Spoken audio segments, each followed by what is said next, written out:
2020 ஜனவரி 24 psycho release ஆனதுக்கப்புறம் ஒரு 6 வருஷங்களுக்கு அப்புறம் மிஸ்கின் நடக்கிற ஒரு படத்தோட ஆடியோ லான்ச். இந்த 6 வருஷத்தில் மிஸ்கின் 2 படம் எடுத்து முடிச்சிட்டார். ஒன்று பிசாஸ் 2, இன்னொன்று ட்ரெயின், இன்னொரு படம் பாதியிலே நின்றுச்சு. ஒரு 6 வருடத்தில் ஒரு ஃபிலிம் மேக்கர் எவ்வளோ ஸ்ட்ரகிள் பண்ணுமோ ஒரு படத்தை எடுத்து முடிச்சு திரைக்கு கொண்டு அத்தனையும் அவர் பட்டார். எனக்கு தெரிஞ்சு நான் இந்த 6 வருஷத்தில் அவர் பட்ட அவமானங்களை நேரில் பார்த்துருக்கேன், அவதூறுகளை நேரில் கேட்டிருக்கேன். எனக்கு தெரிஞ்சு இந்த 6 வருஷத்தில் நிறைய அவதூறுகளையும் பழி சொற்களையும் தாங்கிய ஒரு மனிதர் எனக்கு தெரிஞ்சு மிஸ்கின் நினைக்கிறேன் நான்.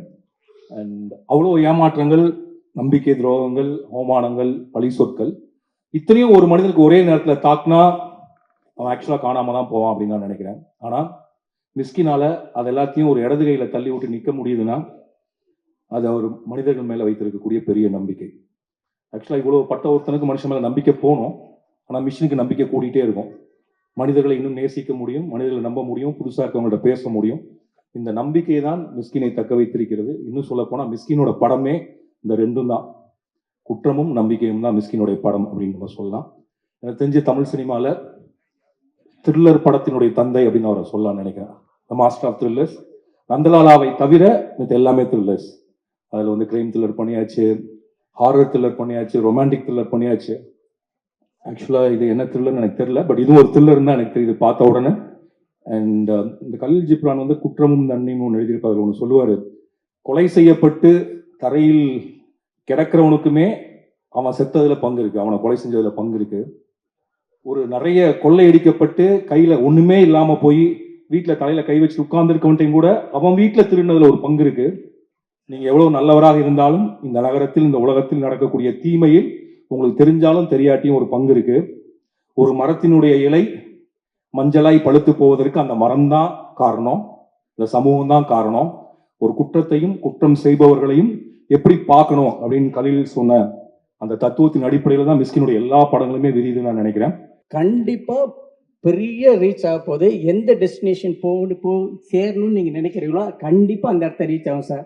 ஏன்னா இது ட்ரெயின் கண்டிப்பா ரீச் ஆகும் சார். இந்த ட்ரெய்லரை நீங்க பார்க்கும்போது உங்களுடைய ரியாக்ஷனை நான் கவனிச்சேன். அப்படி ஒரு பிரமாதமான ஒரு எக்ஸ்பிரஷன், ஒரு விசில் உங்ககிட்ட இருந்தது. அதுதான் இந்த படத்தோட வெற்றியை ஊர்ஜிதப்படுத்த போற ஒரு விஷயம். ஸோ உங்களுக்கு என்னுடைய முதல் வணக்கம். இந்த ட்ரெய்லர் பார்க்கும்போது எனக்கு என்ன தோணுச்சுன்னா, முதல்ல ஒரு தமிழ் படத்துக்கு ஆங்கிலத்தை டைட்டில் வச்சிருக்காங்கன்னு நினைச்சேன், ட்ரெயின்னு. படம் பார்த்தோன்னு தான் தெரிஞ்சது இது படமே ஒரு ஆங்கில படமா தான் இருக்கு. ட்ரெயின்ற பேர் மட்டுமே இல்லை, படமே ஒரு ஆங்கில படம் மாதிரி தான் இருக்கு. ஹேராம் படத்தை பார்த்துட்டு ராதிகா போய் கமல் சார்ட்ட கேட்டாங்களாம், இந்த படத்தோட தமிழ் ரைட்ஸ் என்ன கொடுப்பீங்களான்ட்டு. ஹேராம் படத்தை பார்த்துட்டு, தமிழ் படத்தை பார்த்துட்டு ராதிகா போய் கமல் சார்கிட்ட இதோட தமிழ் ரைட்ஸ் என்ன கொடுப்பீங்களான்னு கேட்டாங்களாம். அந்த மாதிரி ட்ரெயின் படத்தை பார்க்கும்போதும் இந்த படத்தை தமிழ் ரைட்ஸ் கொடுப்பீங்களான்னு யாராவது டிஸ்ட்ரிபியூட்டர்ஸ் கேட்க போறாங்க. தானு சார், இதை தனியா நீங்க ஒரு தமிழ் ரைட்ஸ் போட்டு வித்துடலாம், ஏன்னா விற்பனையில ஒரு பெரிய ஒரு விற்பனர் அவரு. நான் உள்ள நுழையும் போது யாரோ உள்ள இருந்து ஒருத்தர், சார் சட்டையை மாத்தி போட்டு வந்திருக்கீங்க, உள்ள இருக்கிறது வெளியில, வெளியில இருக்கிறது உள்ளன்ட்டு. நான் வேணும்னா அந்த மாதிரி போட்டு வந்தேன். அடுத்து என்னுடைய படம் வந்து உள்ளே வெளியே 2. இந்த ஷர்ட்டும் உள்பக்கம் வெளிப்பக்கம் புரட்டி போட்டு வந்திருக்கேன். இது வந்து இந்த படத்தோட ஆடியோ லான்ச்ல என் படத்தோட ப்ரமோஷனுக்காக நான் அது சொல்ல வந்த காரணம் என்னன்னா, ஒவ்வொரு மனுஷனும், நான் விசில் சத்தம் சொன்னது கரெக்ட், பட் நான் பேசும்போது விசில் அடிக்காதீங்க, கேப்ல அடிச்சீங்கன்னா அது பாராட்டு மாதிரி இருக்கும். உள்ளே வெளியே என்று நான் சொல்ல வந்தது என்னன்னா, ஒவ்வொரு மனுஷனுமே உள்ளுக்குள்ள ஒன்னா இருப்பான், வெளியில வேற ஒன்னா இருப்பான். உள்ளுக்குள்ள ரொம்ப புனிதனா இருப்பான், வெளியில வந்ததுக்கு அப்புறம் பார்த்தா வேற ஒரு கடவுள் பாதி மிருகம் பாதி அப்படிதான் இருப்பான். அது கிட்டத்தட்ட இந்த ட்ரெயின்ல யாரோ சொன்னாங்க 48 கம்பார்ட்மெண்ட் இருக்குன்னு. 1வது கம்பார்ட்மெண்ட்டுக்கும் 48வது கம்பார்ட்மெண்ட்டுக்கும் உள்ள இடைவெளி மாதிரி தான் ஒவ்வொரு மனுஷனும் இருப்பான். ஆனா மிஷ்கின் எப்படி இருப்பாருன்னா, அவருக்கு உள்ள ஒண்ணு வெளியில ஒண்ணு இருக்கவே இருக்காது. ரெண்டு கிட்டத்தட்ட ஒரே மாதிரி இருக்கும். இந்த 23வது கம்பார்ட்மெண்ட்டுக்கும் 25வது கம்பார்ட்மெண்ட்டுக்கும் உள்ள டிஸ்டன்ஸ் மாதிரி மிக குறைந்த அளவு மட்டும்தான் அவர் உள்ள என்ன நினைக்கிறாரோ அதை அப்படியே வெளியில பேசுவாரு. ஒருவேளை தூக்கம் வந்துருச்சுன்னு வச்சுங்களேன், ஆடியோ லான்ச்சில் அப்படியே படுத்து தூங்கிடுவாரு. என்ன நினைக்கிறாரோ அதை பேசுவாரு. அதுல கொஞ்சம் கூட தயக்கமே இருக்காது. அந்த விஷயத்த நான் ரொம்ப ரசிப்பேன். ஒரு டைரக்டர் எல்லாத்தையும் மீறி ஒரு நிஜமான மனிதனா நான் அவங்கள ரொம்ப ரசிப்பேன். இந்த மாதிரி நான் ஒருத்தரை பார்த்திருக்கேன், நடிகவேல் எம்.ஆர். ராதா. எம்.ஆர். ராதா மட்டும்தான் ஒரு மிக சிறந்த ஒரு நடிகராக இருந்தா கூட மிக சிறந்த உண்மை பேசுற ஒருத்தர். அவரை மாதிரி இவர் இன்னும் துப்பாக்கி எடுத்து சுடலையே தவிர கிட்டத்தட்ட 2 பேரும் ஒரே மாதிரியான ஒரு கேரக்டர். அதை நான் ரொம்ப ரசிப்பேன் உங்ககிட்ட. விஜய் சேதுபதி சார், நான் வந்து உங்களுடைய ஹிந்தி படம் மட்டும் இல்லை, ஒரு சாதாரண விளம்பரம் கூட நிறைய பார்ப்பேன். இன்னைக்கு கூட சிவாஜி சாருடைய பையன் ராம்குமாரோடைய ஒரு இன்டர்வியூ ஒன்று பார்த்தேன். அதுல நீங்க பேசுறத முழுமையா நான் கேட்டுட்டு தான் வந்தேன். அதுல அந்த இன்டர்வியூ பூரா நிறைய ஃபிலாசபி, அதை ஒரு ஜிலேபி மாதிரி ரொம்ப ஸ்வீட்டா அப்படியே பேசுறீங்க, உங்களுக்கு தெரியாத மாதிரி அப்படியே பேசுறீங்க. அதுல ஒரு முக்கியமான விஷயம் என்ன இருக்குன்னா, எப்படி நீங்க செலிப்ரேட் பண்ணுவீங்க வாழ்க்கைய அப்படின் போது நீங்க சொல்றீங்க, தோல்வினா எனக்கு ரொம்ப சந்தோஷமா இருக்கும், ரொம்ப என்கரேஜ்மெண்ட்டா இருக்கும், ஆனா வெற்றி வந்தா எனக்கு ரொம்ப பயம் வந்துடும் அப்படின்னு சொன்னீங்க. இந்த படத்துக்கு அப்புறம் உங்களுக்கு மாபெரும் ஒரு பயம் வரப்போகுது, அவ்வளவு பெரிய வெற்றி அடைய போகுது இந்த படம். அப்புறம் நான் இந்த மேடைக்கு வந்ததுக்கு ரொம்ப முக்கியமான காரணம் மிஷ்கின் சாருக்கு வந்து ஒரு தேங்க்ஸ் சொல்றதுக்காக. காரணம், இந்த படத்தோட சினிமாட்டோகிராஃபர் ஃபௌசியா ஃபாத்திமா.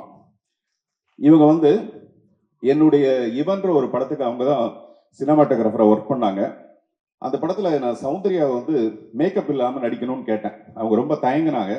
அப்ப நான் சொன்னேன், ஒரு 4 நாள் ஷூட் பண்ணி உங்களுக்கு போட்டு காட்டுறேன், நீங்க பார்த்துட்டு அதுக்கப்புறமேல மேக்கப் இல்லாம நடிக்கலாம்னு சொன்னேன். அவங்க மேக்கப் இல்லாம நடிக்கிற அளவுக்கு அந்த பொண்ணை ரொம்ப அழகா காமிச்ச ஃபௌசியா வந்து இந்த படத்துக்கு ஒர்க் பண்ணியிருக்காங்க. உங்க ஸ்டைல் அது எல்லாமே ரொம்ப பிரமாதமா இருக்கு. நான் முதல்ல சொன்ன மாதிரி இந்த உள்ளே விடிய டூன்னு சொன்னேன்ல, அதுக்கும் அவங்க தான் சினிமாட்டோகிராஃபர். அதுக்கும் பாராட்டு முன்கூட்டியே நான் சொல்லணும்னு நினைக்கிறேன். அதே மாதிரி தானு சாருக்கும் எனக்கும் 1000 இருக்கும். அதுல 500 விஷயம் வந்து நல்ல விஷயமா இருக்கும், மீதி 500 ரொம்ப ரொம்ப நல்ல விஷயமா இருக்கும். இதெல்லாம் சினிமாவுக்கு வந்ததுக்கு அப்புறமேல.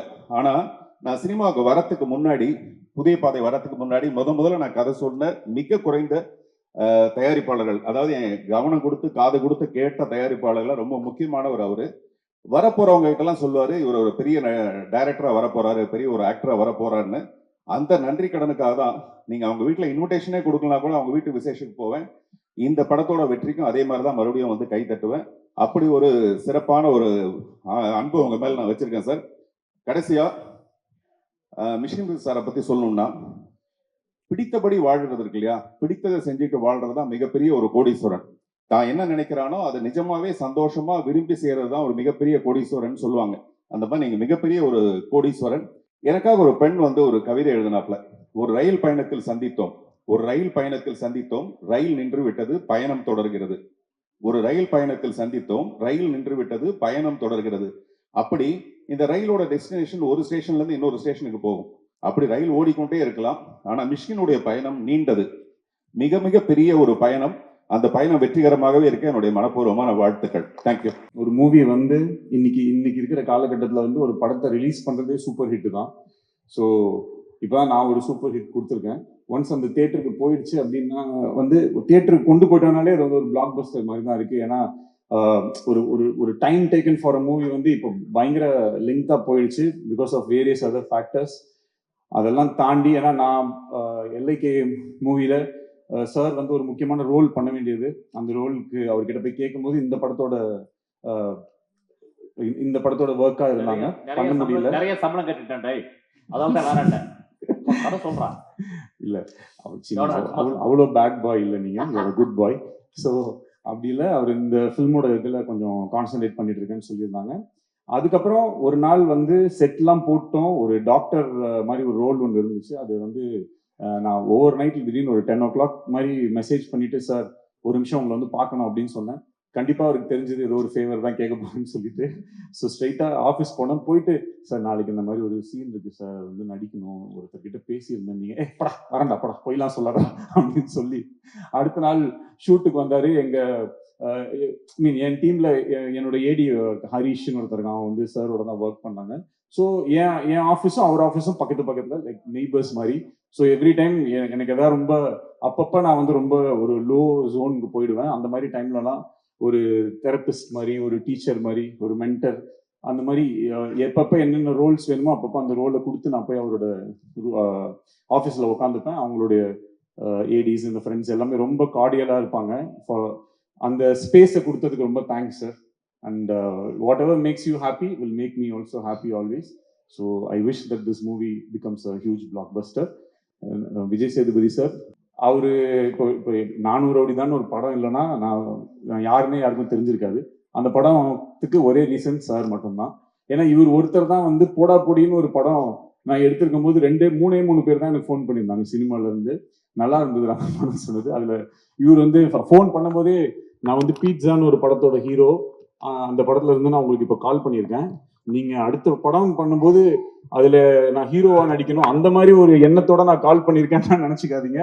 நிஜமாவே எனக்கு உங்க படம் பிடிச்சது, அதனால நான் வந்து உங்களுக்கு கால் பண்ணேன் அப்படின்னு சொல்லிட்டு, அப்படிதான் அவருக்கு தெரியும். அப்புறம் திருப்பியும் அவரோட ஆஃபீஸ் போவேன், அவர்கிட்ட அப்படியே பேசுவேன். அப்படி நடந்த ஒரு விஷயம் தான் நானும் முன்னாடி தான். அதுக்கப்புறம் ஒரு சில டிஃப்ரெண்டான ஸ்கிரிப்ட், எல்லாருமே ரன் ஆஃப் த மில் ஒரே மாதிரி மூவிஸ் பண்ணிட்டு இருக்கும்போது சில டைரக்டர்ஸ் சில ரைட்டர்ஸ் வந்து ஒரு டிஃப்ரெண்ட் அப்பிடைட், ஒரு ஏதாவது ஒன்று டிஃப்ரெண்டா ட்ரை பண்ணலாமே. ஏன்னா அது வந்து எதுக்காகனா இப்போ ஆடியன்ஸை சந்தோஷப்படுத்துறது ஒரு ஒரு ஒரு விதம், இன்னொன்று நம்மள ஒரு ஃபில்ம் மேக்கரை சந்தோஷப்படுத்திக்கிறதுக்கு சில ஃபிலிம்ஸ் நம்ம எடுக்கணும்னு நினைப்போம். சில டைரக்டர்ஸ்க்கு அந்த மாதிரி ஒரு அவங்களோட ஹை பாயிண்ட் வந்து அங்க இருக்கும்.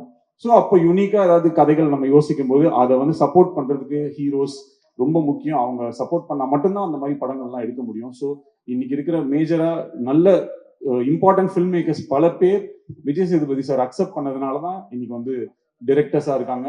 அதுக்கு வந்து ஒரு பெரிய thank you sir on behalf of many good directors. Thank you. டக்குனு கேப்ல நான் இந்த குட் டைரக்டர்னு சொல்றேன். ஓகே, காத்துவாக்குல இருந்து காதல், அதுக்குமே நன்றி.